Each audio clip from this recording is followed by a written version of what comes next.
News 18 India।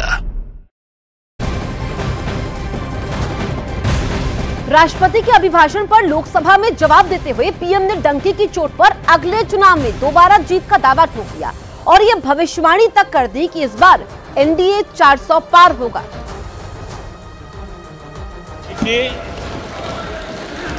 अब हमारी सरकार का तीसरा कार्यकाल भी बहुत दूर नहीं है। की बार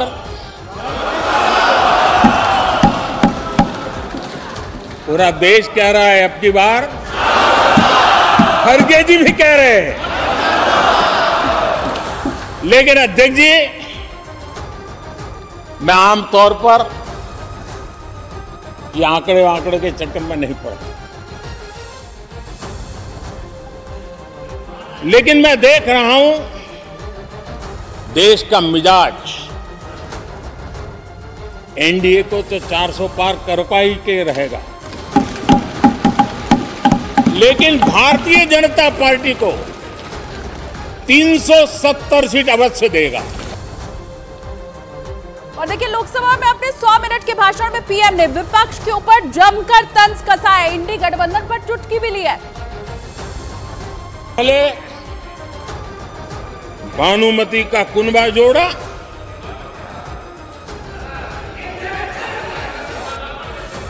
लेकिन फिर एकला चलो रे करने लग गए। कांग्रेस के लोगों ने नया मोटर मैकेनिक का काम सीखा है और इसलिए अलाइनमेंट क्या होता है उसका ज्ञान तो हो गया होगा, लेकिन मैं देख रहा हूं अलायंस का ही अलाइनमेंट बिगड़ गया।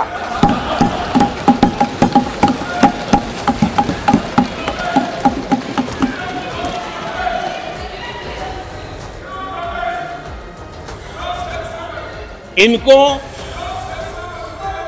अपने इस कुनबे में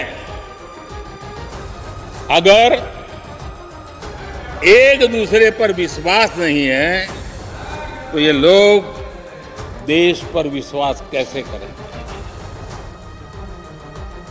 अपने संबोधन में पीएम शुरुआत से ही कांग्रेस पर आक्रामक रहे और इसे जमकर खरी भी कांग्रेस को पीएम मोदी ने सुनाई। कि ईश्वर रूपी जनता जनार्दन आपको जरूर आशीर्वाद देगी और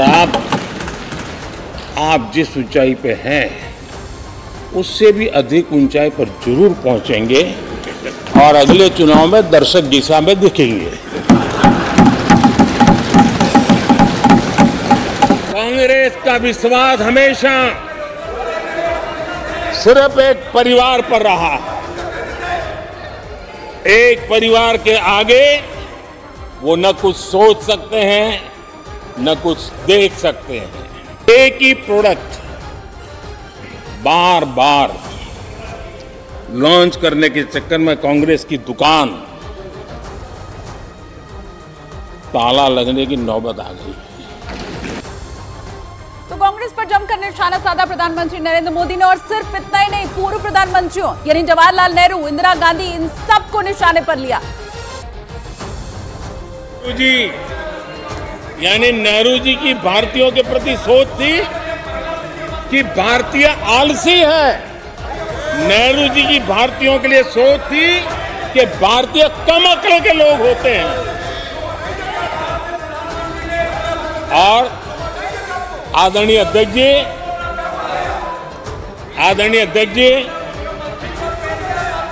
इंदिरा जी की सोच भी उससे ज्यादा अलग नहीं थी।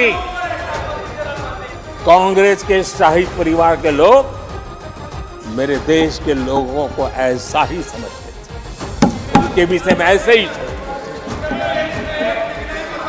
और आज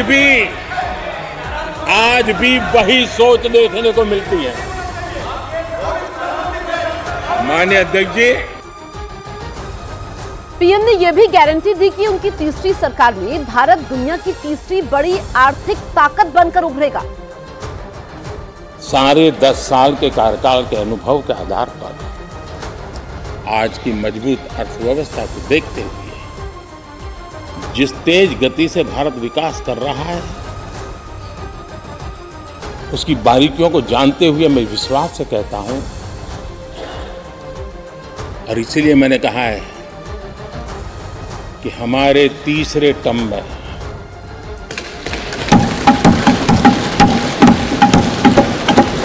भारत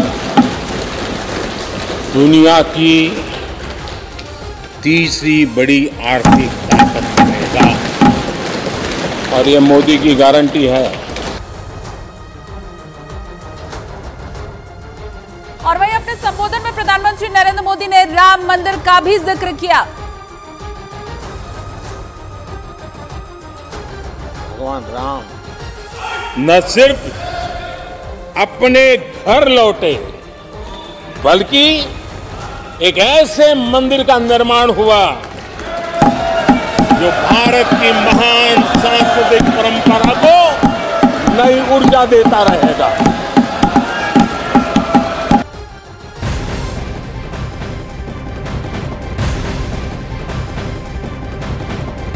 न्यूज 18 इंडिया चौपाल में कांग्रेस अध्यक्ष मल्लिकार्जुन खड़गे ने पीएम के 400 पार के दावे पर जवाब दिया।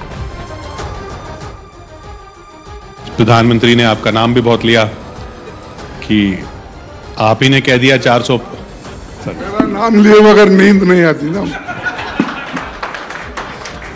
कि आप ही ने कह दिया 400 पार। ये देखो, आप लोगों का इंटरप्रिटेशन वैसा है। हमने ये कहा कि 330 लाख के आप कुछ नहीं किए, 400 पार बोल के सब तरफ फिर रहे हैं, अब क्या करने वाले हैं।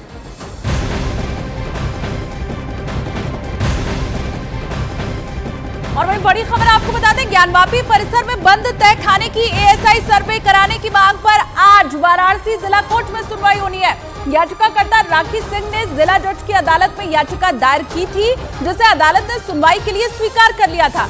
याचिकाकर्ता ने ज्ञानवापी के बचे हुए तहखानों का भी अब एएसआई सर्वे कराने के आदेश दिए जाने की गुहार लगाई है। तो बड़ी खबर इस वक्त की आपको बता रहे हैं, जिन जगहों का एएसआई सर्वे नहीं हुआ है, और खासकर वो जगह जिसे मुस्लिम पक्ष तो फव्वारा बता रहा है, उस जगह की भी अब एएसआई सर्वे होना चाहिए। ये गुहार हिंदू पक्ष का, और बाकायदा इसके ऊपर आज सुनवाई होनी है। बड़ी बात आपको बता रहे हैं, जो याचिका दायर की गई थी उसे सुनवाई के लिए अदालत ने स्वीकार कर लिया था।